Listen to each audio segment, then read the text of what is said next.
ان اللہ وملائکتہ یصلون علی النبی یا ایہا الذین آمنوا صلوا علیہ وسلموا تسلیما اللہم صل علی محمد وآل محمد وعجل فرجہم۔ اعوذ باللہ من الشیطان الرجیم، بسم اللہ الرحمن الرحیم، الحمد للہ رب العالمین، والصلاة والسلام علی اشرف الانبیاء والمرسلین وخاتم النبیین سیدنا ومولانا ابی القاسم محمد، اللہم صل علی محمد وآل محمد وعلى أهل بيته الطيبين الطاهرين المعصومين المظلومين ولعنة الله على أعدائهم أجمعين. أما بعد فقد قال الله تبارك وتعالى في محكم كتابه المجيد وفرقانه الحميد، بسم الله الرحمن الرحيم، إن أحسنتم أحسنتم لأنفسكم وإن أسأتم فلها۔ درود پڑھ دیجئے گا محمد و آل محمد، اللہم صل علی محمد وآل محمد وعجل فرجہم۔ عزیزان گرامی قدر، ہمارا یہ طریقہ رہا ہے کہ ان ایام کے اندر ہم فقہی مسائل کو ابتدا میں بیان کرتے ہیں اور اس کے بعد اپنے اصل موضوع کی طرف آتے ہیں۔ تو آج جس فقہی مسئلے کو ہم بیان کرنے جا رہے ہیں کہ آج کی رات شب 17 رمضان المبارک غسل کرنا مستحب ہے، اور یہ ثابت شدہ غسل کے اندر شامل ہے۔ یعنی جس طریقے سے شب قدر کے غسل ثابت شدہ ہے، اور ثابت شدہ غسل کا مطلب کیا ہوتا ہے کہ اس غسل کے بعد انسان ڈائریکٹ نماز پڑھ سکتا ہے، اس کو درمیان میں وضو کرنے کی ضرورت نہیں ہے۔ تو غسل کی دو قسمیں ہیں، جتنے بھی مستحب غسل ہیں اس کی دو قسمیں مراجعین نے بیان کی ہیں کہ کچھ غسل ایسے ہیں جو ثابت شدہ ہیں، اور اگر وہ ثابت شدہ غسل انسان کر لیتا ہے تو اس کے بعد بغیر وضو کی نماز پڑھ سکتا ہے، اور اگر دوسرے جو غسل ہیں جو رجائے مطلوبیت کی نیت سے انجام دیتے ہیں، جو ثابت شدہ نہیں ہے لیکن بہرحال چند روایات کے اندر اس کا ذکر ملتا ہے، اگر وہ غسل انسان رجائے مطلوبیت کی نیت سے انجام دیتا ہے تو امید تو ہے کہ پروردگار اس غسل پر ثواب دے گا، لیکن اس غسل کے بعد انسان ڈائریکٹ نماز نہیں پڑھ سکتا جب تک کہ پہلے وضو نہ کیا جائے۔ تو آج کی رات کا جو غسل ہے وہ ثابت شدہ ہے، اور اس کے بارے میں انفارمیشن ذرا کم ہوتی ہے، اس لیے ہم نے آج سوچا کہ آج آپ کی خدمت میں اس غسل کا ذکر کریں۔ اور ایک اور غسل بھی ہے جو گزر چکا ہے ماہ رمضان کا، یعنی شب یکم ماہ رمضان، رمضان کی پہلی رات، یعنی جو شرعی اعتبار سے رات ہوتی ہے، شعبان کا آخری دن گزرنے کے بعد جیسی رات داخل ہو، اس رات کا غسل بھی مستحب ہے کہ جس کے بعد انسان ڈائریکٹ نماز بھی پڑھ سکتا ہے۔ تو پہلی ماہ رمضان کی تاریخ کا غسل مستحب ہے، اسی طریقے سے 17 ماہ رمضان المبارک کا غسل بھی مستحب ہے، اور اس کی رات کا غسل انجام دیا جائے۔ اس کے بعد شب 19 کا غسل بھی مستحب ہے، شب 21 کا غسل بھی، شب 23 کا غسل بھی، اور شب 24 کا غسل بھی مستحب ہے، جس کی طرف مومن کی ذرا توجہ کم ہوتی ہے۔ تو یہ کچھ غسل ایسے ہیں کہ جو انسان اگر اویل کرے تو ثواب کا بھی مستحق قرار پائے گا، اور اس کے بعد ڈائریکٹ انسان نماز بھی پڑھ سکتا ہے۔ تو یہ جو غسل ہیں آج بطور خاص 17 رمضان کا جو غسل ہوگا، انشاءاللہ اس غسل کے برکت سے پروردگار ہمارے روحانی عیوب کو بھی دور فرمائے گا، ہمارے معنوی جو آلودگیاں ہیں اس کو بھی دور فرمائے گا، اور ہمارے جو جسمانی عیوب پائے جاتے ہیں اور بیماریاں ہیں اور آلودگیاں، پروردگار اس سے بھی ہمیں نجات عطا فرمائے گا۔ تو شب 17 رمضان المبارک کے غسل کو انسان فراموش نہ کرے۔ اور عجیب بات یہ ہے کہ جب بھی مستحب غسل بیان ہوا ہے کسی بھی تاریخ کا، تو عام طور پر اس کے دن کا غسل آیا ہے، جیسے کل جمعے کا دن بھی ہے تو جمعے کے دن کا غسل ہوتا ہے، جمعے کی رات کا غسل نہیں ہوتا۔ اسی طرح سے آپ آگے چلیے تو 8ویں اور 9ویں ذی الحجہ کے دن کا غسل ہوتا ہے، لیکن رات کا غسل نہیں ہوتا۔ جیسے یوم الترویہ اور یوم عرفہ کہا جاتا ہے تو اس کے دن کا غسل ہوتا ہے، لیکن رات کا غسل نہیں ہوتا۔ تو مستحب غسل کی فہرست میں دنوں کے غسل تو ہیں لیکن رات کا غسل نہیں ہے، سوائے ماہ مبارک رمضان کی راتوں کے غسل۔ اور یہ تو ہم نے جو تاریخیں بتائی ہیں اس میں تو غسل ثابت شدہ ہیں۔ پہلی ماہ رمضان 17، 19، 21، 23 اور 24، ان 6 راتوں کا غسل تو ثابت شدہ ہے اور مستحب ہے۔ لیکن اس کے علاوہ بھی جو ماہ مبارک رمضان کی راتیں ہیں، ہر رات کا غسل انسان کے لیے رجائے مطلوبیت کی نیت سے کرنا جائز ہے۔ تو ماہ مبارک رمضان کی راتوں کی اس قدر اہمیت بیان کی گئی. اور اگر ہم بات کریں شب 23 رمضان مبارک کی تو اس میں 2 غسل بیان کیے گئے کہ انسان کو کرنے چاہیے. رات کے پہلے حصے میں جو غسل کریں وہ مستحب کی نیت سے کریں اور وہ ثابت شدہ غسل ہے, اور رات کے دوسرے حصے میں جو غسل کریں وہ رجاء مطلوبیت کی نیت کے ساتھ کریں, اور وہ ثابت شدہ تو نہیں ہے لیکن انشاءاللہ پروردگار اس کا بھی ثواب نصیب فرمائے گا. تو ماہ مبارک رمضان کی راتیں بہت زیادہ اہمیت رکھتی ہیں پروردگار کے قرب کے لیے, اسی لیے شب قدر بھی رات میں قرار دی گئی ہے, دن میں قرار نہیں دی گئی ہے. اور رات کے بطور خاص ایک اہتمام ہے. ہم قرآن کریم کے سورہ بنی اسرائیل کو دیکھتے ہیں, 15ویں پارے کے اندر یہ سورہ موجود ہے. تو اس کی پہلی آیت کیا ہے؟ بسم اللہ الرحمن الرحیم, سبحان الذی اسری بعبدہ لیلا من المسجد الحرام الی المسجد الاقصی, کہ بابرکت ہے وہ پروردگار, منزہ ہے اور پاک ہے وہ پروردگار کہ جس نے اپنے بندے کو رات میں, لیلن کا لفظ باقاعدہ موجود ہے, ایسے نہیں کہ کسی بھی دن کا ذکر نہیں, یہ رات کا ذکر ہے, رات میں اپنے بندے کو سیر کروائی.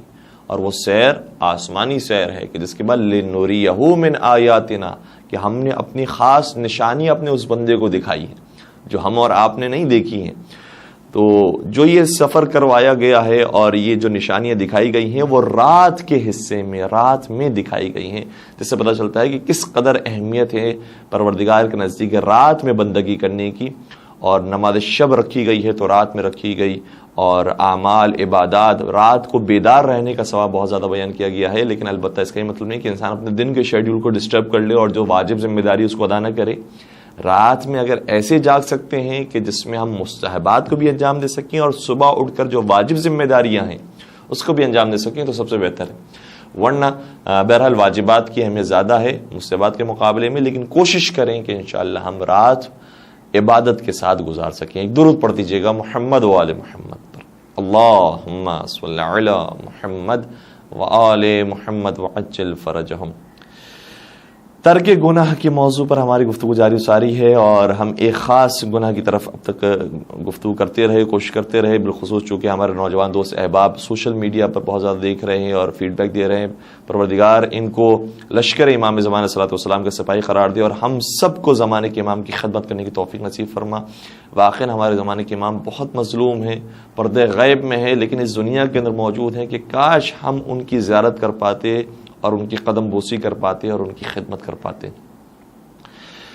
تو چونکہ جوانوں کے حوالے سے ایک حد تک ہم نے بات بیان کر لی, اب ہم دیگر شعبہ زندگی اور تمام سن و سال سے جو افراد تعلق رکھتے ہیں ان کے بارے میں کچھ باتیں بیان کرنے کی کوشش کریں گے کہ بندگی کے راستے میں ایک اور پریشانی بھی کبھی کبھار آتی ہے کہ انسان غرور اور تکبر میں مبتلا ہو جاتا ہے, اور یہ بڑا خطرناک ہے, اور پروردگار نے اسے بہت زیادہ کنڈیم کیا ہے, بالکل ناپسند فرمایا ہے. یعنی بالکل ناپسند فرمائے کا مطلب یہ ہے کہ حتیٰ بعض چیزوں کے اندر پروردگار نے کنسیشن رکھی ہے کہ بھئی اس کے اندر تھوڑی سی چھوٹ ہم دے دیں گے, اس کو ہم معاف کر دیں گے, اس سے ہم کام چلا لیں گے, انشاءاللہ تمہیں ہم جنت دے دیں گے اگر اس میں کمی رہ گئی, اس میں کمی رہ گئی. لیکن اگر خدا کے سامنے انسان نے غرور تکبر سے کام لیا, اور خدا کے سامنے بھی بہت بڑی بات ہے, انسان اگر اپنے آپ کو بھی کچھ سمجھنے لگ گیا کہ میرے پاس علم موجود ہے, میری عبادتوں کا کیا کہنا, میری دینداری کا کیا کہنا, ہم جس طرح سے شریعت پر عمل کرتے ہیں ایسے تو کوئی عمل نہیں کرتا ہے, تو پروردگار میں نے تو کیا تیری عبادت کی ہے, ایسے کتنے بندے ہوں گے جو ایسی تیری عبادت کرتے ہوں گے. یہ بھی اگر خیال انسان کے ذہن میں آتا ہے تو پروردگار کو ناپسند ہے. دیکھیں غرور کی مختلف قسمیں ہیں. کچھ ہوتے ہیں جو جاہ و منصب کے بعد غرور میں مبتلا ہوتے ہیں, جیسے فرعون جیسے لوگ, نمرود جیسے لوگ, جبکہ ان کے بارے میں بھی بعض روایات کے اندر ہے کہ وہ بھی خدا کے سامنے جھکا کرتا تھا, اور اسی لیے خدا نے اس کو ذرا مہلت دی کہ اب بھی تم ٹھیک ہو جاؤ, ہمارے سامنے جھکتے ہو اور نعمتیں حاصل کرتے ہو, پھر کہتے ہو کہ یہ ہماری طرف سے ملی ہے, میری طرف سے ملی ہے, یہ کب تک تم یہ سلسلہ جاری رکھو گے. اور جب اس نے اسی سلسلے کو جاری رکھا اور خدا نے اب مہر لگا دی کہ اب یہ تبدیل ہونے والا نہیں ہے, تو پھر اسے عذاب میں مبتلا کیا. اور نمرود کے بارے میں ملتا ہے کہ اپنے آپ کو بہت بڑا سمجھنے والا, خدائی کا دعویٰ کرنے والا, پروردگار نے اس کی موت اپنی ایک چھوٹی سی مخلوق مچھر کے ذریعے یا مکھی کے ذریعے جو ناک میں گھس گیا اور اس کے بعد اس کے دماغ تک پہنچا اور اس کو ہلاک کر دیا، اس کے ذریعے نمرود کو مار دیا گیا۔ تو جو بڑے بڑے متکبرین ہیں ان کا انجام تو بڑا سخت ہوا ہے۔ اصحاب فیل کا واقعہ ہمارے سامنے موجود ہے۔ الم تر کیف فعل ربک باصحاب الفیل، کیا تم دیکھتے نہیں ہو کہ ہاتھی والوں کے ساتھ کیا انجام ہوا؟ الم یجعل کیدہم فی تضلیل وارسل علیہم طیرا ابابیل، ہم نے ان کے اوپر چھوٹے چھوٹے پرندے بھیجے ہیں۔ اور یہ مفسرین نے بیان کیا ہے کہ چھوٹے چھوٹے پرندے کیوں بھیجے گئے ہیں؟ یہ سمجھ رہے تھے کہ ہم بڑے بڑے ہاتھیوں کے ساتھ خدا کے گھر کو ڈھانے کے لیے آ رہے ہیں، نعوذ باللہ، تو ہمارے مقابلے کے لیے اور کون آ سکتا ہے؟ کون اس سے بڑی مخلوق لے کر آ سکتا ہے اور کون اس سے زیادہ طاقت لے کر آ سکتا ہے؟ خدا نے کہا ہماری طاقت بہت ہے، لیکن ہم تمہیں شکست دینے کے لیے اپنی چھوٹی مخلوق کو بھیج رہے ہیں، اور اس چھوٹی مخلوق کے دہن میں بھی ایک چھوٹا سا کنکر ہے جو تمہارے اوپر گرے گا اور تمہارے ہاتھوں پہ گرے گا اور تم سب تہس نہس ہو جاؤ گے۔ للہ جنود السماوات والارض، خدا کے ہاتھوں میں زمین و آسمان کے لشکر موجود ہیں۔ یہ آب و ہوا جس کے اندر ہم سانس لے رہے ہیں، اگر اس کے اندر سے آکسیجن کم کر دی جائے تو یہی انسان کے لیے زہر بن جائے گی۔ جس طرح سے آج ہم دیکھ رہے ہیں کہ انڈیا کے حالات کتنے برے ہو گئے ہیں، اور اس کے مختلف ریزنز بیان کیے گئے ہیں۔ بعض یہ بھی کہتے ہیں کہ ایٹمی دھماکے کی وجہ سے یہ معاملات پیدا ہوئے ہیں۔ تو آکسیجن اگر کم کر دی جائے تو کچھ نہیں کیا ہے، نہ تیر ہے، نہ تلوار ہے، نہ تبر ہے، نہ دھماکہ ہے، کچھ بھی نہیں ہے، بس آکسیجن کا کم کر دیا تو انسان ہلاک ہو گیا۔ اور اسی طرح سے جو قوم عاد، قوم سمود پر عذاب نازل ہوئے ہیں، اس میں سے بعض عذاب کا ذکر خود قرآن کریم نے کیا ہے، تو اس طرح سے کیا ہے کہ یہ بڑے ہٹے کٹے اور بڑے ہیکل والے افراد تھے، لیکن وہ ہوا جو ہم چلاتے ہیں اور جو انسان کو راحت و سکون پہنچاتی ہے، ہم نے اسی ہوا کی مقدار ذرا سی بڑھا دی تو یہ بڑے بڑے ہیکل والے افراد ہواؤں میں اڑنے لگے، اور ہوائیں ان کو اتنے آسمان پر لے کر گئی اور ایسا پٹخا ہے ان کو کہ یہ سب کے سب ہواؤں کی وجہ سے ہلاک ہو گئے۔ تو ہوا کا وزن کتنا ہوتا ہے، لیکن اس ہوا نے ان کو ہلاک کر دیا۔ للہ جنود السماوات والارض، پروردگار کے سارے زمین و آسمان میں لشکر پھیلے ہوئے ہیں، اور انسان تو واقعاً کچھ بھی نہیں ہے۔ اندر سے کیا ہمارے حالات ہیں ہمیں کچھ نہیں پتا، کون سی ایک رگ ذرا سے ادھر سے ادھر ہو گئی اور انسان کو موت آ گئی، ہمیں اندر کا تو کچھ اختیار ہی نہیں ہے، ہمیں کچھ سمجھ ہی نہیں کہ اندر ہمارے کیا چل رہا ہے باڈی میں، کوئی ایک ذرا سی نالی بند ہو جاتی ہے اور انسان کو موت آ جائے گی۔ تو خدا کے سامنے تو بہت ہی خطرناک ہے انسان اگر یہ ذرا سا بھی محسوس کرے کہ میں کچھ ہو گیا ہوں اور میں نے خود اپنی مرضی سے اور میں نے خود اپنی محنت سے یہ مقام حاصل کر لیا ہے، تو بہت برے طریقے سے انسان شکست کھاتا ہے اور ذلت کا نشان بن جاتا ہے۔ لیکن اگر انسان خدا کے سامنے نہیں بھی کھڑا ہو رہا ہے، لیکن بندگان خدا کے سامنے اپنے آپ کو اونچا سمجھ رہا ہے، ان سے اپنے آپ کو بڑھتا سمجھ رہا ہے، تو یہ بھی پروردگار کو پسند نہیں۔ اور اس حوالے سے بھی واقعات بے شمار ہیں۔ حضرت موسیٰ علیہ الصلوۃ والسلام کا واقعہ قرآن کریم میں ذکر ہوا ہے کہ جب انہوں نے اپنے علم پر، بہرحال پروردگار عالم نے ان کو نبوت عطا فرمائی تھی اور یہ محسوس کیا کہ مجھ سے بڑا اور کون عالم ہوگا، تو پروردگار عالم نے ایک عبد صالح کو بھیجا ہے۔ روایات کہتی ہیں وہ عبد صالح جناب خضر علیہ السلام تھے، اور کہا کہ اے موسیٰ جاؤ اس عبد صالح کے پاس اور اس سے تعلیم حاصل کرو۔ تم سمجھ رہے ہو بس یہی دنیا ہے، کل جہاں کا علم حاصل ہو گیا، حضرت موسیٰ کلیم اللہ اولو العزم نبی، لیکن ذرا سا بھی خیال اگر انسان کے ذہن میں آ جائے کہ میں بندگان خدا میں بھی افضل ہو گیا ہوں، پروردگار نشانی بتا دیتا ہے کہ بندگان خدا میں بھی تم اس وقت افضل ہوگے جب اپنے آپ کو کمتر سمجھو گے۔ آئے ہائے۔ اور پھر وہ اس پورے واقعے کا ذکر ظاہراً سورہ کہف کی ابتدائی حصے کے اندر موجود ہے۔ 15ویں پارے کا اختتام ہو رہا ہے اور 16ویں پارے کا آغاز ہو رہا ہے۔ اس حصے میں حضرت موسیٰ اور حضرت خضر کا واقعہ موجود ہے، جس میں بار بار حضرت خضر کہتے ہیں مجھے معلوم ہے کہ تم ہماری معرفت کی باتوں پر صبر نہیں کر سکو گے، لیکن اگر تم چلنا چاہتے ہو اور علم حاصل کرنا چاہتے ہو تو چلو ہمارے ساتھ۔ انک لن تستطیع معی صبرا، تم یہ حوصلہ نہیں رکھتے ہو کہ تم صبر سے کام لے سکو، تمہیں اندازہ نہیں ہے کہ کیسی کیسے معرفت کے سمندر موجود ہے اور جو میں کام کر رہا ہوں اس کے پیچھے بیک گراؤنڈ کیا ہے، تم برداشت نہیں کر سکو گی۔ اور بار بار ایسا ہی ہوا. حضرت موسیٰ بار بار آواز بلند کرتے رہے. البتہ حضرت موسیٰ علیہ السلام کو اگر اس اینگل سے دیکھا جائے تو واقعی اس کے اندر بھی حضرت موسیٰ علیہ السلام کی شان نظر آتی ہے کہ جب کسی بچے کو قتل کر دیا تو حضرت موسیٰ نے اعتراض کیا کہ معصوم سا بچہ تھا, بے گناہ بچہ تھا, اس کو کیوں مار ڈالا؟ تو حضرت موسیٰ جو ظاہری طور پر کوئی جرم کرنے والا ہے, کوئی ناانصافی کرنے والا ہے, اس کے خلاف آواز بلند کرنے والے تھے. اس کا مطلب یہ ہوا کہ ہمیں خاموش نہیں بیٹھنا چاہیے. اگر کوئی ہمارے سامنے بہرحال ظاہری طور پر بھی جو معاملات ہو رہے ہیں اس کے اندر ہمیں خاموشی اختیار نہیں کرنی چاہیے اور آواز بلند کرنی چاہیے. کہیں پر بھی کوئی ناانصافی ہو رہی ہے, کہیں پر بھی کوئی کوتاہی ہو رہی ہے, تو ایسا نہیں کہ ہمارا کیا تعلق ہے دنیا والوں سے, ہم اپنی عبادتوں میں پڑے ہوئے ہیں, ہم اپنی مسجد کو دیکھیں گے, ہم اپنی نماز کو دیکھیں گے, جس سے جو کرنا ہے وہ کرتا رہے. حضرت موسیٰ نے تعلیم دیا کہ دیکھو یہ ایسے معاملات تھے کہ جو ہمارے نزدیک درست نہیں ہو رہے تھے, اس لیے ہم نے اپنی آواز کو بلند کیا. تو تمہیں بھی چاہیے کہ آواز کو بلند کرو, غیرت کا اظہار کرو, حمیت کا اظہار کرو. اور پھر حضرت خضر نے بہرحال کہا تھا کہ آپ خاموشی اختیار کریں. اس خاموشی اختیار نہ کرنے کی وجہ سے انہوں نے کہا ھذا فراق بینی و بینک, اب میرے اور تمہارے راستے جدا جدا ہیں. تم علم کے میدان میں اتنا صبر نہیں کر سکتے ہو.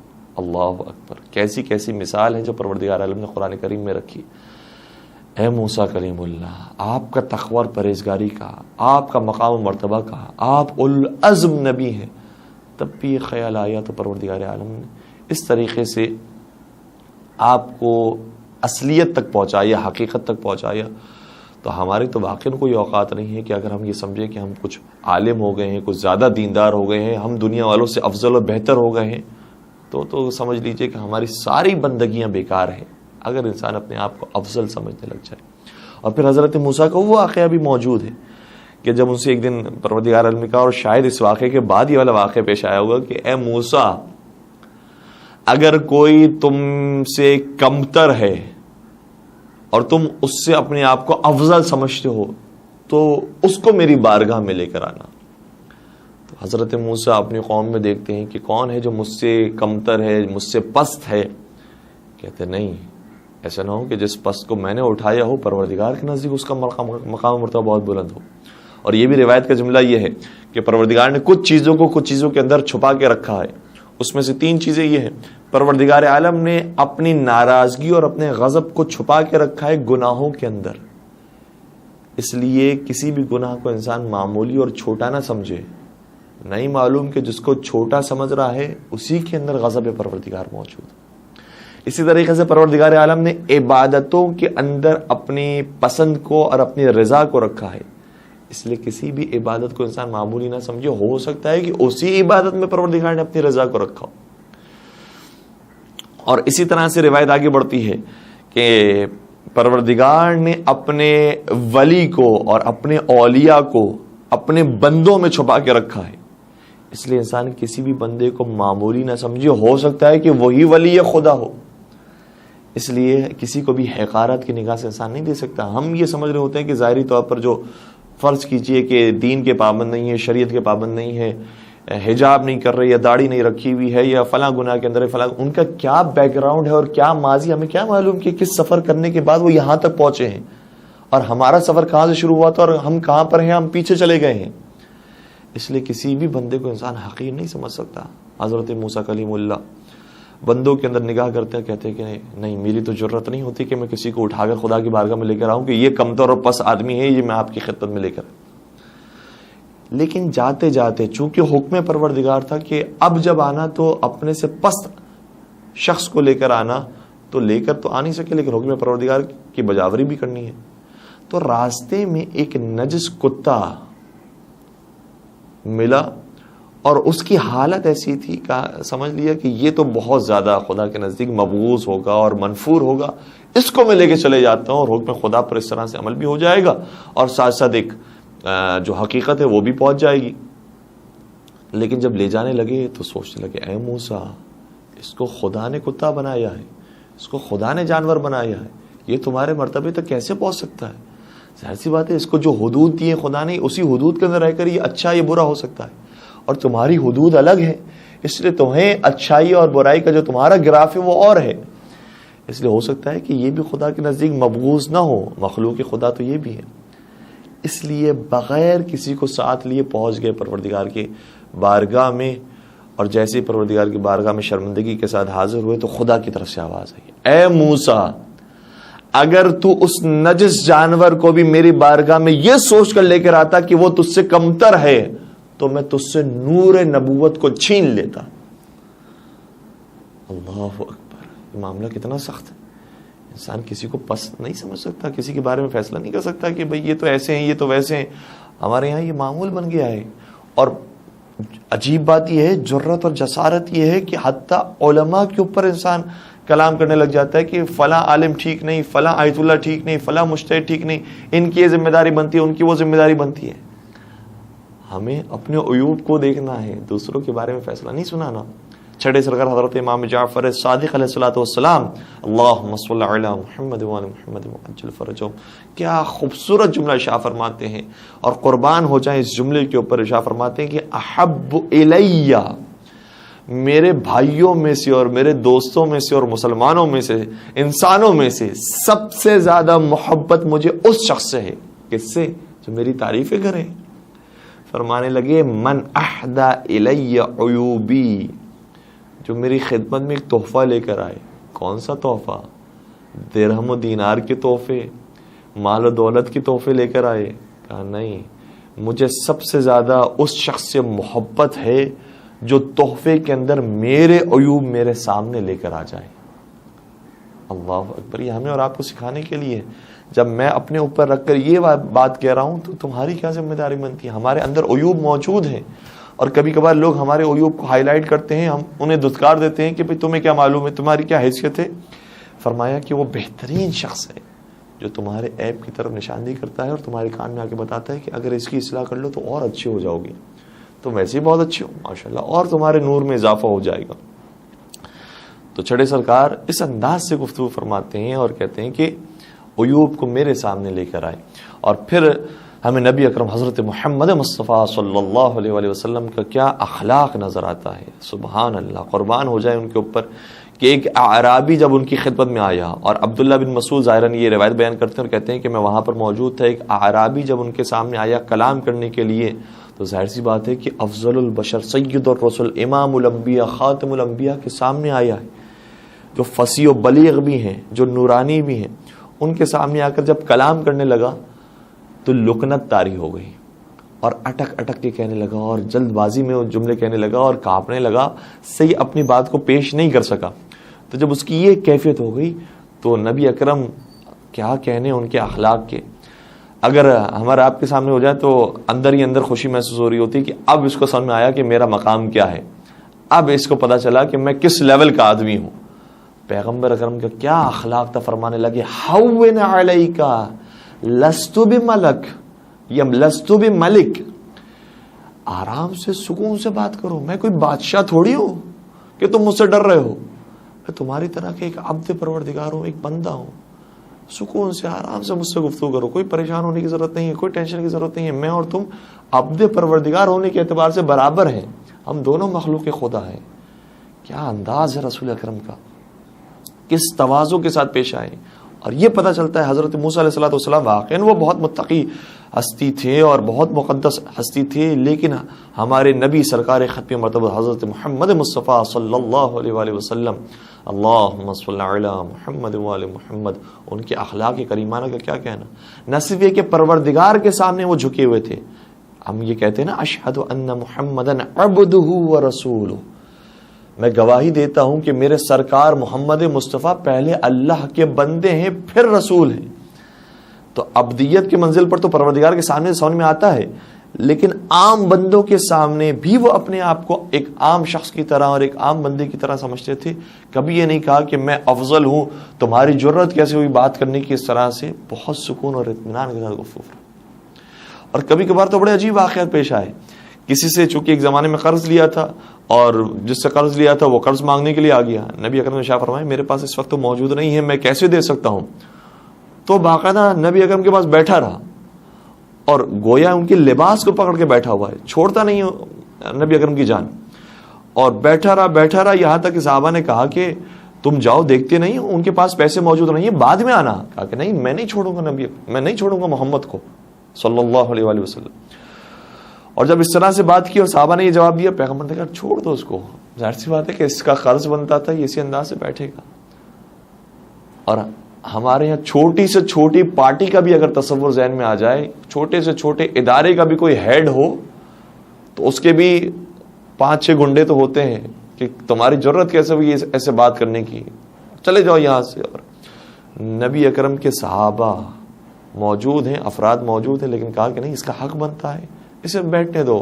اور پھر اس سے پیار و محبت سے گفتگو کرتے رہے، بات چیت کرتے رہے، یہاں تک کہ وہ محبت رسول اکرم میں گرفتار ہونے کے بعد کہتا ہے کہ یا رسول اللہ میں آپ پر قربان ہو جاؤں اور میں آپ پر ایمان لے کر آیا ہوں، آپ نے جو پیسے مجھ سے لیے ہیں وہ آپ جب چاہیں مجھے ادا کیجیے گا.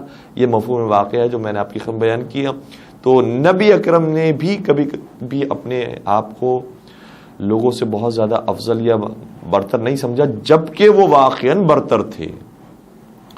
اور پھر ہمیں نبی اکرم کے بعد جو ائمہ علیہم السلام کی سیرت ہے، چھٹے سرکار ہوں اور دوسرے سرکار حضرت امام حسن مجتبیٰ علیہ الصلوۃ والسلام ہوں، اللہم صلی علی محمد وعلی محمد وعجل فرجہم.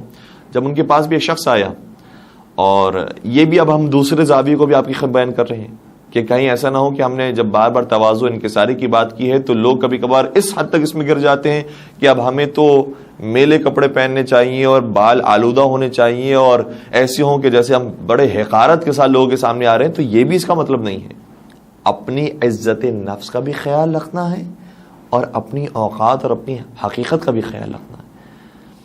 اس لیے لباس آپ اچھا پہنیں، اچھے انداز سے گفتگو کریں، شائستہ انداز سے گفتگو کریں، اچھی جگہ پر محفل میں بیٹھیں، اس کے اندر کوئی حرج نہیں ہے. تو سرکار امام حسن مجتبیٰ علیہ الصلوۃ والسلام بہترین لباس کے اندر موجود تھے جو ان کی شان کے مطابق تھا، صاف ستھرا لباس تھا، اچھا لباس تھا. تو جب اس لباس کے اندر کسی شخص نے دیکھا تو اعتراض کے ساتھ کہنے لگا کہ اے حسن فی کا عظمتن، آپ اپنے آپ کو بڑا سمجھتے ہیں. دیکھیں اس طرح کے جملے آج بھی لوگ کہتے ہیں بعض افراد، فی کا عظمتن، آپ اپنے آپ کو بڑا سمجھتے ہیں. سرکار امام حسن مجتبیٰ علیہ الصلوۃ والسلام نے فرمایا بل فی عزتن، بلکہ میں اپنی عزت نفس کا خیال رکھتا ہوں. اور پھر اس آیت کو کوٹ کیا جو قرآن کریم کی آیت ہے کہ فَلِلَّهِ الْعِزَّةُ وَلِرَسُولِهِ وَلِلْمُؤْمِنِينَ، پروردگار نے عزت رکھی ہے تو سب سے پہلے تو خود اپنے لیے رکھی، اپنے رسول کے لیے رکھی، اور صاحبان ایمان کے لیے عزت قرار دی ہے. تو یہ مطلب نہیں کہ انسان ذلت کے ساتھ زندگی گزارے اور ہر جگہ پر گرتا اور انکساری کا اظہار کرتا رہے. انکساری کا اس معنی میں مطلب کہ اپنی ہی عزت کو گوا دے، یہ مطلب بھی نہیں ہے. اپنی عزت کا خیال رکھتے ہوئے، لیکن خیال دماغ میں یہ نہ آ جائے کہ مجھ سے افضل کون ہے اس مجلس کے اندر اور مجھ سے افضل کون ہے اس بزم اور محفل کے اندر. یہ خیال ذہن میں لے کر آنا یہ بھی مناسب نہیں ہے. بعض صحابہ اس روش کو اختیار کرتے تھے کہ جب وہ نماز پڑھانے کے لیے آگے جایا کرتے تھے، اور ظاہراً حضرت ابن عباس یا حضرت عبداللہ بن مسعود کے بارے میں ملتا ہے کہ جب وہ نماز پڑھایا کرتے تھے، کچھ عرصے تک انہوں نے نماز پڑھائی، تو ایک دن انہوں نے آ کر کہا کہ آج میں نماز نہیں پڑھا سکتا، آج تم میں سے کوئی آگے بڑھے اور نماز پڑھائے. لوگوں نے عرض کیا کہ آج کیا ہو گیا آپ کو؟ کہا کہ میں تمہارے پیچھے نماز پڑھوں گا، کیونکہ میں نے جو اتنے دن نماز پڑھائی ہے تمہیں، میں اپنے آپ کو بزرگ سمجھنے لگا اور برتر سمجھنے لگا، اس لیے آج میں اپنے نفس کو ذلیل کرنا چاہتا ہوں، بتانا چاہتا ہوں کہ نہیں، تمہاری اوقات یہی ہے. تم ایک عام نمازی ہو، خدا کو تمہاری نمازوں کی ضرورت نہیں ہے. اگر خدا نے یہ توفیق دی ہے کہ کہیں کسی مقام پر ہم آگے جا کر خدمت کر سکیں تو یہ پروردگار کی طرف سے توفیق ملی ہوئی ہے، ورنہ ہمارا اس کے اندر کوئی کمال نہیں ہے. تو یہ دونوں زاویے انسان کو ذہن میں رکھنے چاہیے. عزت بھی اپنے مقام پر ہمیں اختیار کرنی، عزت نفس کا خیال رکھنا چاہیے، اور دوسری طرف سے غرور اور تکبر میں انسان مبتلا نہ ہو جائے اور انکساری کے ساتھ انسان زندگی گزارے. ایک درود پڑھ دیجیے محمد و آل محمد پر. اللہم صلی علی محمد و آل محمد وعجل فرجہم. تو حضرت موسیٰ علیہ السلام ہو، نبی اکرم ہو، ہمارے ائمہ علیہ السلام ہو، عزت نفس اپنے مقام پر محفوظ رہنی چاہیے، لیکن انسان غرور تکبر میں مبتلا نہ ہو.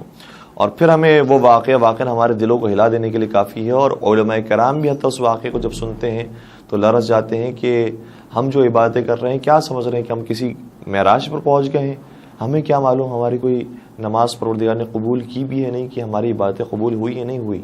انسان اس کیفیت کے اندر اگر رہے تو پروردگار کو بہت پسند ہے. بلکہ ایک روایت کا جملہ بھی میں آپ کی خدمت بیان کروں.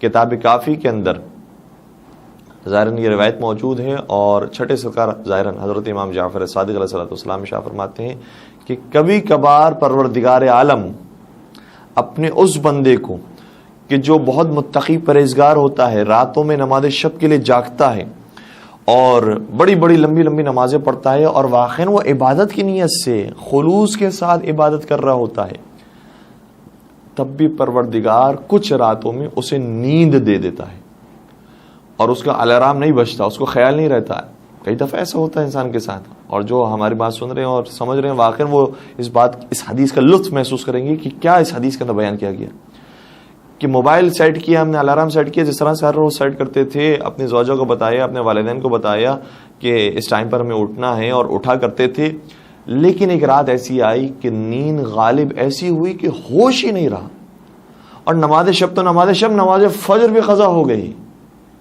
پروردگار کبھی کبھار ایسی نیند اپنے خاص بندوں کو دیتا ہے، کیوں؟ تاکہ جب وہ اس کے بعد اٹھیں تو اپنے آپ کو ملامت کریں کہ یہ تیری بندگی تھی، تجھے آج ہوش ہی نہیں رہا کہ نماز فجر کا وقت بھی نکل گیا، اور آج نماز فجر بھی تو نے نہیں پڑھی۔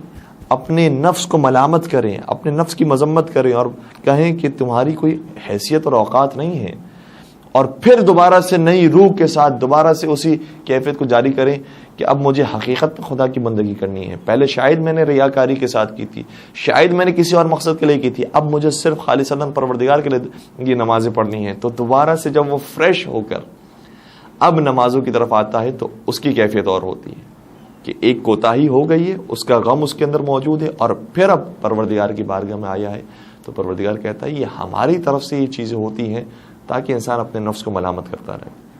تو نفس کی ملامت اور نفس کی مذمت بہت ضروری ہے۔ یہ نفس بڑا چور ہے، واقعا بڑا چور ہے۔ کبھی کبھار انسان بڑی عبادتیں کر رہا ہوتا ہے، بڑے سجدے کر رہا ہوتا ہے، اور اندر ہی اندر ہم یہ سوچ رہے ہوتے ہیں کہ ہم واقعا خدا کے سامنے سجدہ ریز ہیں، بندگی کر رہے ہیں، طولانی سجدے کر رہے ہیں، ہم نے بہت ساری دعائیں پڑھ لی، دعائے توسل، دعائے مشلول اور فلاں دعائے جوشن کبیر، یہ ہم کس بندگی کی معراج پر پہنچ رہے ہیں، اور انشاءاللہ خدا کے واقعا حقیقی بندے ہوں گے۔ لیکن نفس در حقیقت اس میں بھی ہمارے اندر غرور اور تکبر پیدا کر رہا ہوتا۔ کسی نے کیا خوب کہا تھا کہ کچھ لوگ خدا سے جدا ہو جاتے ہیں اور سمجھ رہے ہوتے ہیں کہ ہم کہاں اور نیک بندگان خدا کہاں، خدا سے دور ہوتے ہیں، لیکن حقیقت میں جب وہ دور ہوتے ہیں اور یہ احساس ان کے اندر ہوتا ہے تو اسی وقت خدا سے قریب ہوتے ہیں۔ تو کچھ لوگ ایسے ہوتے ہیں جو خدا سے بظاہر دور ہوتے ہیں، سمجھ رہے ہوتے ہیں کہ ہم دور ہیں، لیکن یہ جو احساس ہوتا ہے دوری کا کہ پروردگار تیرا جو حق تھا بندگی کا وہ میں ادا نہیں کر رہا ہوں، یہ دوری ان کو خدا سے قریب کر رہی ہوتی ہے۔ اور وہ لوگ جو قریب ہوتے ہیں خدا کے، اور خدا کی مسجد میں آنا جانا، عبادتیں کرتے رہنا، اور اپنے آپ کو خدا سے قریب سمجھ لینا، یہ سمجھ رہے ہوتے ہیں کہ ہم خدا سے منتصل ہو گئے ہیں، لیکن خدا سے یہ بہت دور چلے گئے ہوتے ہیں۔ اس لیے خدا انہیں پھر دوری کے ذریعے اپنے آپ سے قریب کرتا ہے، دوری کے ذریعے اپنے آپ سے قریب کرتا ہے۔ تو عبادتیں کرنے کے بعد انسان خبردار ذہن میں خیال نہ آ جائے کہ ہماری بات کو کیا کہنا۔ چھٹے سرکار حضرت امام جعفر صادق علیہ الصلوۃ والسلام کی خدمت میں ایک ان کا صحابی جس کا نام حماد بن عیسیٰ ہے، بہت بڑے راوی اور بڑے جلیل القدر صحابی تھے، کئی ساری روایات ان کے ذریعے ہم تک پہنچی ہے، بہت معتبر، بہت مقدس صحابی۔ لیکن کتاب کافی کی روایت یہ ہے، ایک دن چھٹے سرکار نے ارشاد فرمایا، اے حماد تمہیں نماز پڑھنے آتی ہے؟ حماد کہنے لگے کہ مولا میں نے تو آپ کو بھی نماز پڑھتے ہوئے دیکھا ہے، اور آپ کی جو نماز کی روایات ہیں وہ میرے ذریعے لوگوں تک پہنچتی ہے، کیا میں نماز پڑھنا نہیں جانتا ہوں گا؟ اور واقعاً کیا کہنا ان کی نمازوں کا۔ چھٹے سرکار نے کہا کہ اچھا اگر تمہیں نماز پڑھنے آتی ہے تو میرے سامنے ذرا 2 رکعت پڑھ کے دکھاؤ۔ جناب حماد کھڑے ہوئے حکم امام پر 2 رکعت نماز پڑھی، اور ظاہر سی بات ہے کہ امام جب ہماری نماز کو دیکھ رہے ہوں تو نماز کی کیفیت کیا ہوتی ہے انسان کی۔ پوری توجہ کے ساتھ، پورے اخلاص کے ساتھ انہوں نے پورے آداب کے ساتھ جب نماز پڑھی، نماز مکمل کی، امام نے فرمایا، اے حماد یہ جو تم نے پڑھی ہے یہ نماز ہوتی ہے؟ اس کو کہتے ہیں نماز؟ اور پھر خود امام کھڑے ہوئے نماز پڑھنے کے لیے، اور انہوں نے نماز پڑھی، اور حماد بن عیسیٰ اس پوری روایت کو بیان کرتے ہیں، اور جب چھٹے سرکار نے نماز پڑھی تو اتنی دقت کے ساتھ انہوں نے اس نماز کو دیکھا ہے کہ بیان کرتے ہیں کہ اس مقام پر امام نے کچھ گہری سانس لی، اس مقام پر چھوٹی سانس لی، اس مقام پر یہ جملہ بھی کہا، اس مقام پر یہ جملہ بھی کہا، اور پوری نماز کو اس طرح سے نقل کرتے ہیں. امام فرماتے ہیں یہ ہے نماز. علماء جب اس روایت کو پڑھتے ہیں تو کہتے ہیں کہ جب حماد بن عیسیٰ کو امام نے یہ فرمایا ہے تو ہماری نمازوں کی کیا حالت ہے. ہم تو امام کی نماز کو نہیں دیکھ رہے تھے، ہمیں کیا معلوم کیا حقیقت میں بندگی پروردگار کیسے کی جاتی ہے. ہم نے تو صرف روایات سے پڑھا ہے اور سنا ہے، وہ بندگی اور وہ عبادت ہم کر رہے ہیں. تو اگر امام وقت ہماری نمازوں کو دیکھ لے تو کیا کہیں گے کہ یہ ہوتی ہے نماز. اللہ اکبر.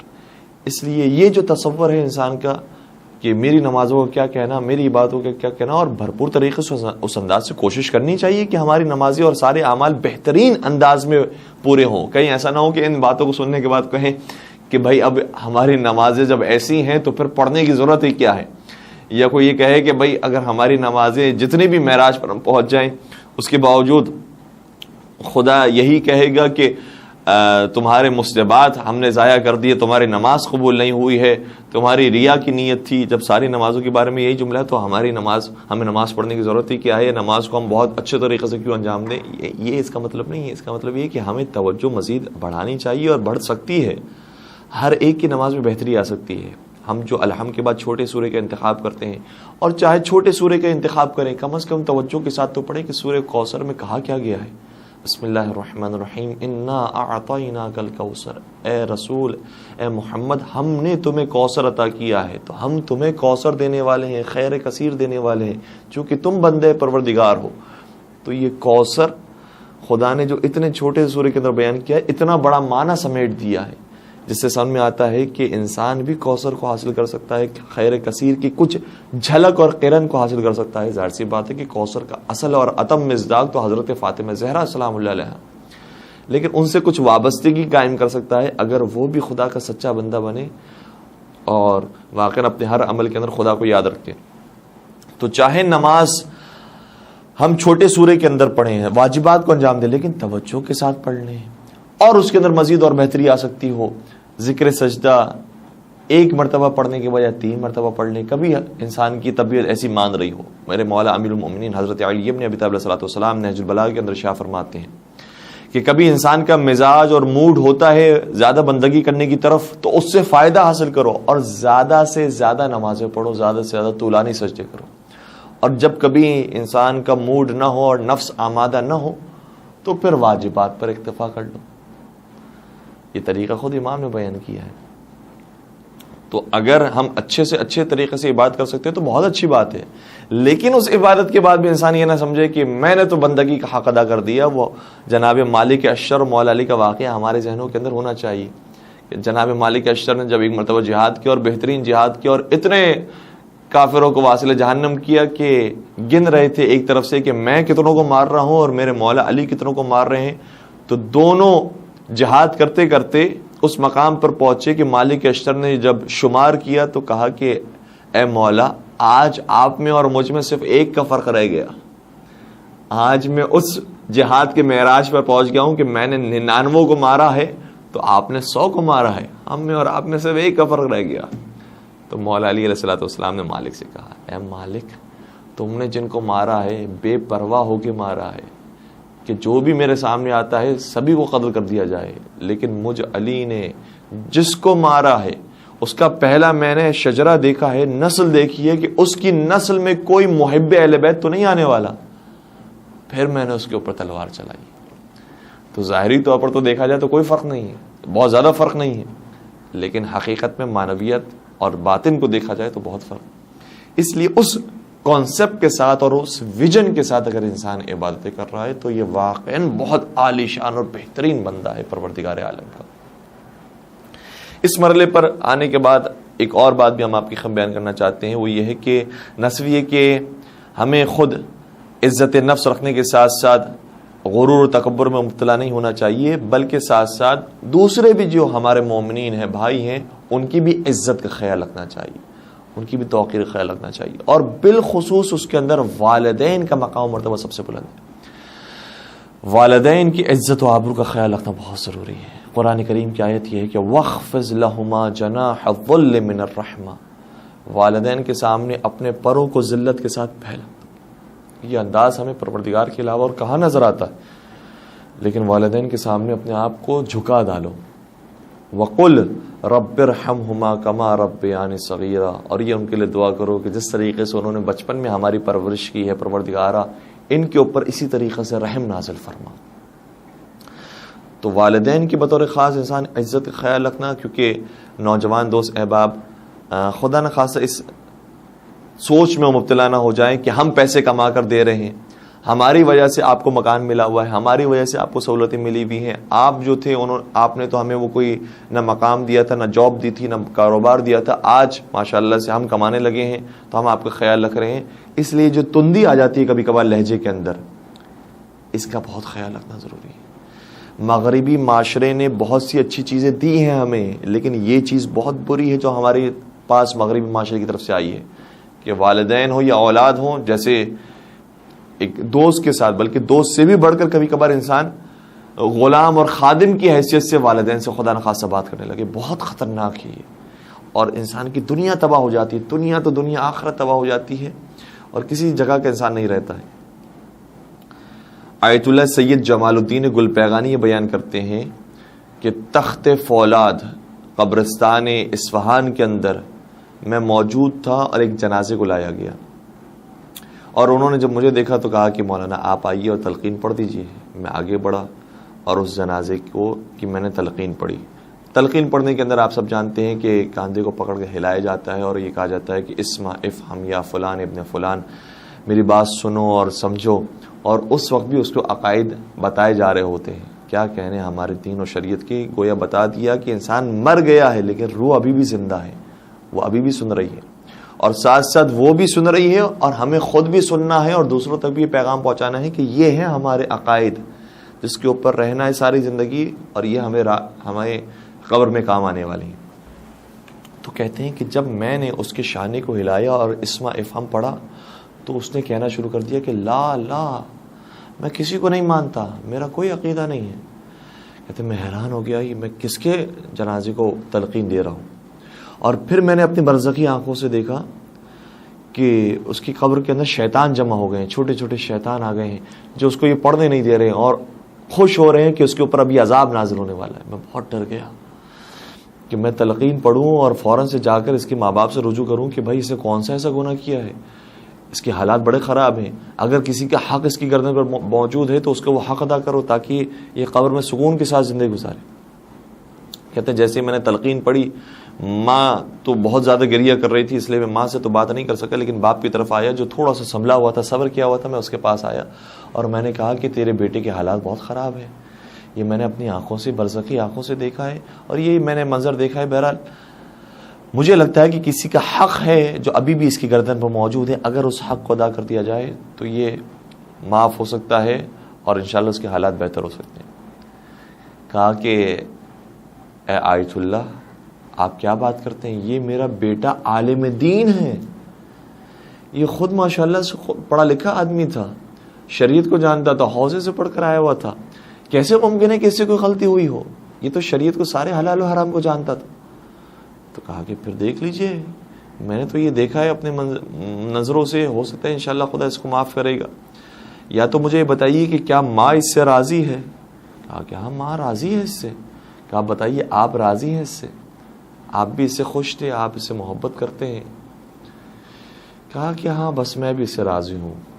یہ جو جملہ سنا تو آیت اللہ رضا جمال گل پیغانی نے کہا کہ شاید آپ اس سے ناراض ہیں، اور اگر آپ اس سے ناراض ہیں تو ابھی معاف کر دیجئے اور راضی ہو جائیے کیونکہ اس کی عاقبت خراب ہونے والی ہے. کہا کہ بہت زیادہ ناراضگی تو نہیں، لیکن بس بات یہ تھی کہ میرا بیٹا چونکہ عالم دین تھا، حوزے سے پڑھ کر آیا تھا، مدرسے سے پڑھ کر آیا تھا، تو جب ہم کبھی کسی محفل میں کسی بزم میں ساتھ جایا کرتے تھے اور سوال اس سے کیا ہوتا تھا تو وہ جواب دیتا تھا، لیکن جب کبھی مجھ سے سوال کیا جاتا ایک عالم کے والد ہونے کی حیثیت سے اور میں جواب دینے کی کوشش کرتا تو میرا یہ بیٹا مجھے روک دیتا تھا اور کہتا تھا خاموش ہو جائیں، آپ کو کیا معلوم ہے، میں پڑھ کر آیا ہوں، میں عالم ہوں، میں جواب دوں گا. تو جب وہ اس طرح سے کہتا تھا تو میرا دل ٹوٹ جاتا تھا، اور ایک مرتبہ نہیں، دو مرتبہ نہیں، کئی مرتبہ اس نے میرے ساتھ یہی کیا. اور اس کا طریقہ یہ تھا، میں پڑھ کر آیا ہوں، میں حلال و حرام جانتا ہوں، میں شریعت جانتا ہوں، آپ خاموش ہو جائیے، میں بتاؤں گا کہ کیا اس کا جواب ہے۔ یہ جو مجھے اس طرح سے ذلیل کرتا تھا، شاید ہو سکتا ہے کہ اس کی وجہ سے اس کے اوپر یہ عذاب آیا ہو، لیکن اب میں سچے دل سے اس کو معاف کرتا ہوں۔ اس کے اگر ایسے حالات ہیں تو بہرحال باپ ہے، باپ کا دل ہے، اولاد کے لیے پسند نہیں کرتا کہ وہ اس طرح سے تکلیفوں کے اندر رہے، لہٰذا میں اسے معاف کر دیتا ہوں۔ اور جیسے ہی ان سے یہ معافی سنی، دوبارہ سے آیت اللہ جمال گل پیگانی آئے اس کی قبر پر اور پھر تلقین پڑھی اور لوگوں کو روکا کہ ابھی اس کی قبر پر مٹی نہ ڈالی جائے۔ دوبارہ سے تلقین پڑھی، اور اب جب تلقین پڑھی تو پوری تلقین میں کبھی اس نے لا نہیں کہا، بلکہ جب تلقین مکمل ہو گئی تو اس کے چہرے سے مسکراہٹ نظر آئی، اور گویا وہ میرا شکریہ ادا کرنا چاہ رہا ہو کہ آپ کی وجہ سے میری عاقبت خیر ہو گئی۔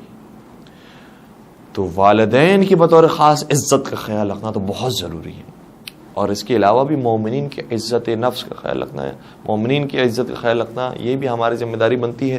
کہیں ایسا نہ ہو کہ انسان غرور تکبر میں مبتلا ہو کر اور یہ سوچ کر کہ ارے ہاں ان کا تو یہی حق بنتا ہے، اسی طرح سے ان کا ہونا چاہیے، انہوں نے جو کیا ہے وہی انہوں نے کاٹا ہے، یہ انسان تصور نہ کرے۔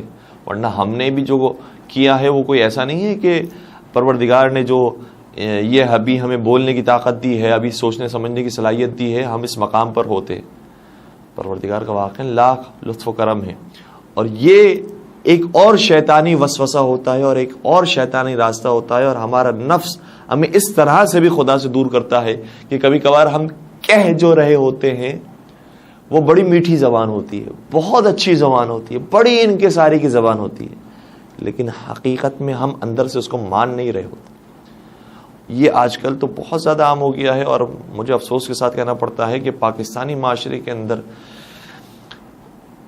جو ویڈیو سامنے آ رہی ہیں اس میں علماء کا امیج بھی بہت زیادہ اچھا پیش نہیں کیا جا رہا ہے، اور اسی طریقے سے جو باقی افراد بھی ہیں جو کسی بھی طریقے سے میڈیا میں ہیں، اور میڈیا کے علاوہ بھی جو مسجد امام بارگاہ چلا رہے ہیں، کوئی دینی کام کر رہے ہیں، حتیٰ ہم کوئی مجلس اپنے گھر کے اندر منعقد کرتے ہیں، تو کیا مجلس رکھنے کا مقصد ہمارا یہ ہوتا ہے کہ خلوص کے ساتھ ہم اس مجلس کا ثواب اپنے مرحومین کو ایصال کریں، یا مقصد یہ ہوتا ہے کہ میں بہترین مجلس رکھوں تاکہ میری واہ واہ ہو، دیکھو اس نے اپنے ماں باپ کے لیے ایسی مجلس رکھی ہے، کیا یہ مقصد ہوتا ہے؟ واقعاً بہت یہ نازک صورتحال ہے کہ انسان اپنی نیتوں کو بہت پاک اور صاف رکھے، کہیں ایسا نہ ہو کہ کسی بھی جملے کی وجہ سے ہماری پکڑ ہو جائے اور لوگ تو ہماری واہ واہ کرے کہ کیا کہنے آپ کے، کیا انکساری ہے آپ کے اندر، لیکن اندر سے ہمارا نفس خوش ہو رہا ہو کہ یہ انکساری میں نے اس لیے دکھائی ہے تاکہ تم میرا احترام کرو۔ بعض دفعہ لوگ اسی طرح سے کرتے ہیں، بڑی شخصیات ہوتی ہیں لیکن دور جا کر بیٹھ جاتی ہیں تاکہ لوگ آئیں اور کہیں کہ نہیں آپ کا یہ مقام نہیں، آپ وہاں پر آ کر بیٹھیں۔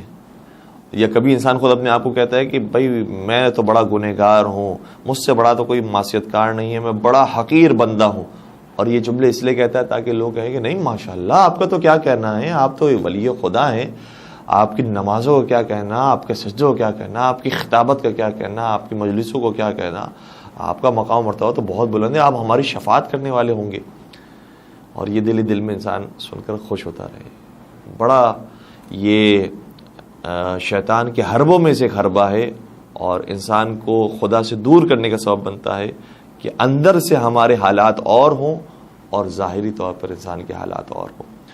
بس عزیزو، میں نے آپ کو زحمت دی اور واقعاً آپ نے برداشت کیا اور ہمارے عرائض کو سماعت فرمایا، خدا آپ کے نیک توفیقات میں اضافہ فرمائے۔ بس میں کیا کہوں کہ ہر چیز کا درس اور سبق اگر ہمیں انتہا پر ملتا ہے تو وہ کربلا کے میدان میں ملتا ہے۔ کربلا میں واقعاً کیسے کیسے ماہ پارے تھے اور کیسے کیسے چاند کے ٹکڑے تھے، اور واقعاً ان کا حق بنتا تھا کہ وہ غرور و تکبر سے کام لے، اور واقعاً ان کا حق بنتا تھا کہ وہ فخر کریں، لیکن ہمیں کسی بھی شہید کے بارے میں نہیں ملتا کہ انہوں نے فخر سے کام لیا ہو۔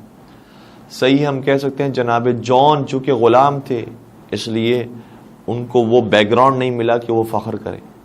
کہہ سکتے ہیں کہ جناب حر چونکہ بہت سارے جرائم کرنے کے بعد پھر توبہ کے راستے کی طرف آئے تھے اور پھر میرے مولا نے انہیں معاف کر دیا، تو وہ کس بات پر اترائیں اور کس بات پر فخر کریں۔ لیکن کیا حضرت عباس کا حق نہیں بنتا؟ قمر بنی ہاشم ہے، ابو الفضل نکونیت پائی ہے، مولا متقیان کے بیٹے ہیں، اور کیسے بیٹے کہ لوگ حضرت عباس کو دیکھتے تھے تو حضرت علی یاد آتے تھے۔ ایسے شجاع، ایسے متقی، ایسے پرہیزگار، ایسے صابر، ایسے نیک اولاد. لیکن اس کے باوجود کیا کہیں پر ہمیں ملتا ہے کہ حضرت عباس نے کہا ہو کہ اے شہدائے کربلا تمہارا وہ مقام نہیں ہے کہ جو میرا مقام ہے؟ اپنے آپ کو ہمیشہ میرے مولا کا اور مولا حسین کا غلام اور مطیع سمجھائے، جبکہ بھائی ہوتے تھے.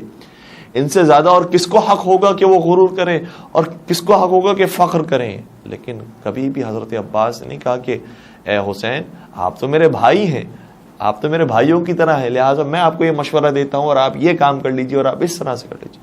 کبھی بھی حضرت عباس کی زندگی میں ہمیں جملہ نظر نہیں آتا. اور پھر اسی طریقے سے جو دوسری ہستی ہمیں کربلا کے میدان میں نظر آتی ہے وہ خود حضرت علی اکبر علیہ الصلوۃ والسلام. کہ بعض علماء بیان فرماتے ہیں کہ حضرت علی اکبر کا جو اکبر لقب ہے وہ اسی وجہ سے تھا کہ وہ سب سے بڑے بیٹے تھے مولا امام حسین علیہ الصلوۃ والسلام. تو مولا حسین کے سب سے بڑے بیٹے ہیں، پاک منزہ پارسا متقی پرہیزگار، اور ساتھ ساتھ حسن و جمال وہ ہے کہ جو نبی اکرم کو حاصل ہوا، شبیہ رسول ہے. دنیا والے تو دنیا والے خود امام حسین کے جملے یہ ہیں، وہ امام حسین جو خود شبیہ رسول ہیں، وہ یہ کربلا کے میدان میں فرماتے ہیں کہ اللہم اشہد علی ہؤلاء القوم فقد برز الیہم غلام اشبہ الناس خلقا وخلقا ومنطقا برسولک. پروردگارہ تو گواہ رہنا، اب میں اپنے اس بچے کو بھیج رہا ہوں جو رفتار میں اور گفتار میں، کردار میں اور خوبصورتی میں تیرے رسول کا شبیہ ہے. یہ شبیہ رسول کا لقب کس نے دیا ہے؟ دنیا والے تو دنیا والے خود جو شبیہ رسول ہے وہ حضرت علی اکبر کا شبیہ رسول کہہ رہا ہے.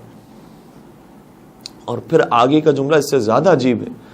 فرماتے ہیں اور پروردگار جب ہمیں یہ تڑپ ہوتی کہ ہم اپنے رسول کی زیارت کریں، اپنے نانا کی زیارت کریں، تو اپنے اس جوان کو ہم دیکھ لیا کرتے تھے. ایسا حسن و جمال پایا ہے، ایسی نیک سیرتی اور خوبصورتی پائی ہے حضرت علی اکبر. لیکن کیا کبھی کسی میدان میں حضرت علی اکبر نے کہا کہ جو میرا مقام ہے وہ کسی اور کا نہیں، جو میرے پاس امتیازات موجود ہے وہ کسی اور کے پاس نہیں؟ جب حکم امام آ گیا تو حضرت علی اکبر بھی میدان کربلا کی طرف چلے گئے اور اپنی جان کے نذرانہ پیش کرنے کے لیے حاضر ہو گئے. ارے جوان ہے، کتنی زندگی اور باقی تھی، کتنی بہاریں اور دیکھنی تھی، لیکن کہا نہیں، حکم امام آ گیا ہے، لہٰذا غلاموں کی طرح مجھے عمل کر. اور واقعاً اپنے بابا کے غلام بن کر چلے ہیں، اور چلے تو ایسے چلے کہ آگے آگے حضرت علی اکبر تھے تو پیچھے پیچھے میرے مولا امام حسین. کیسے جوان کو بھیجا ہے، بوڑھا باپ کیسے اپنے جوان کو بھیجے، بس چلتے جا رہے ہیں حضرت علی اکبر. اور روایت یہ کہتی ہیں کہ بعض موقعوں پر حضرت علی اکبر کو روکا اور کہا کہ اے اکبر اپنا چہرہ دکھاتے رہنا، یہ باپ ہے جو تمہیں بھیج رہا ہے، اپنا چہرہ دکھاتے رہنا. اسی لیے میرے مطالعے کے اندر جتنی روایتیں حضرت علی اکبر کے بارے میں ملتی ہے اتنی روایتیں کسی اور کے بارے میں نہیں ملتی کہ بار بار جہاد پر جاتے تھے اور بار بار پلٹ کر خیمے میں آتے تھے، بار بار تلوار لے کر کافروں کے مقابلے پر جاتے تھے اور بار بار خیمے میں آتے تھے. یہ اتنی مرتبہ کیوں آتے ہیں؟ تاکہ اپنے باپ کو حوصلہ دیتے رہے، بابا میں ابھی تک زندہ ہوں، لیکن بس عزاداروں ایک وقت وہ آیا جب میرے مولا کو کسی نے برچھی ماری اور شہزادے علی اکبر پشتے پرت سے زمین کربلا پر آئے. صرف علی اکبر زمین کربلا پر نہیں آئے بلکہ میرے مولا کو زمین کربلا پر گر پڑے. اور صرف میرے مولا زمین کربلا پر نہیں گرے بلکہ وہ ماں جس نے علی اکبر کو پالا تھا، پھوپھی بھی زینب کبریٰ در خیمہ سے زمین کربلا پر گر پڑی. اور اس کیفیت کے ساتھ اب ساتھ دیتی ہیں اپنے بھیا کا، بھیا اگر تم سے یہ لاش نہیں اٹھے گی تو میں اپنے بچوں کو بھیجتی. بچوں کو بھیجا گیا، ننھے ننھے بچے آئے اور لاش حضرت علی اکبر کو اٹھایا. لیکن جیسے ہی میرے مولا نے شہزادی زینب کبریٰ کو در خیمہ پر دیکھ لیا، فرمایا اے زینب تم خیمے میں واپس چلے جاؤ، اکبر کا لاشا تو آ جائے گا، لیکن میں نہیں چاہتا کہ میری زندگی میں کسی کی نگاہ تمہارے وجود پر پڑے. بس میں عرض کروں گا اے مولا ایک وقت وہ آئے گا کہ نہ صرف یہ کہ پورے حجاب کے ساتھ بلکہ بے مخنا و چادر آپ کی بہنوں کو دربار میں لائے.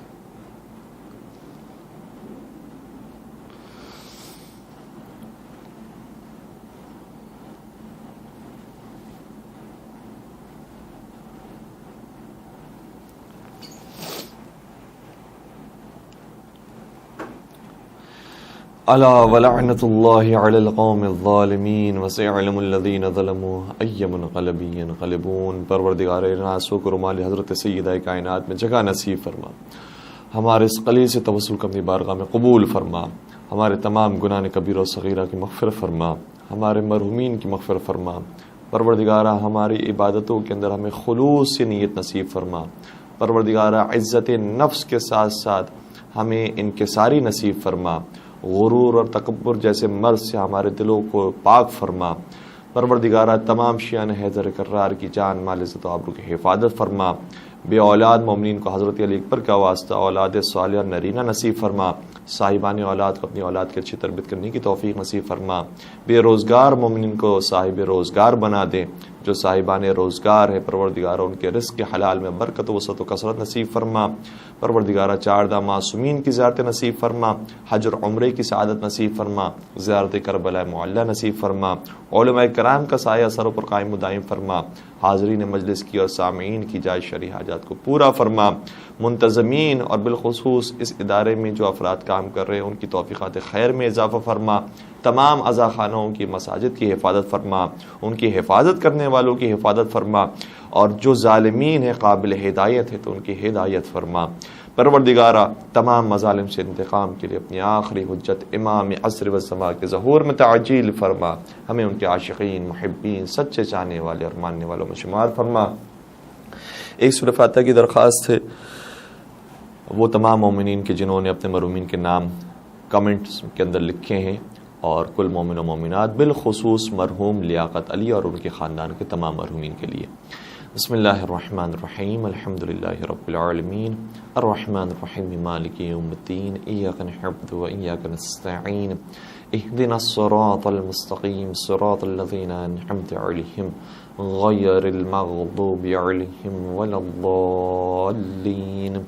بسم اللہ الرحمن الرحیم، قل هو اللہ احد اللہ الصمد لم یلد ولم یولد ولم یکن له کفوا احد۔ بسم اللہ الرحمن الرحیم، قل هو اللہ احد اللہ الصمد لم یلد ولم یولد ولم یکن له کفوا احد۔ بسم اللہ الرحمن الرحیم، قل هو اللہ احد اللہ الصمد لم یلد ولم یولد ولم یکن له کفوا احد۔ اللهم اغفر للمؤمنين والمؤمنات والمسلمين والمسلمات الأحياء منهم والأموات، تابع بيننا وبينهم بالخيرات، إنك مجيب الدعوات، إنك على كل شيء قدير، برحمتك يا أرحم الراحمين۔ اللهم صل على محمد وآل محمد وعجل فرجهم۔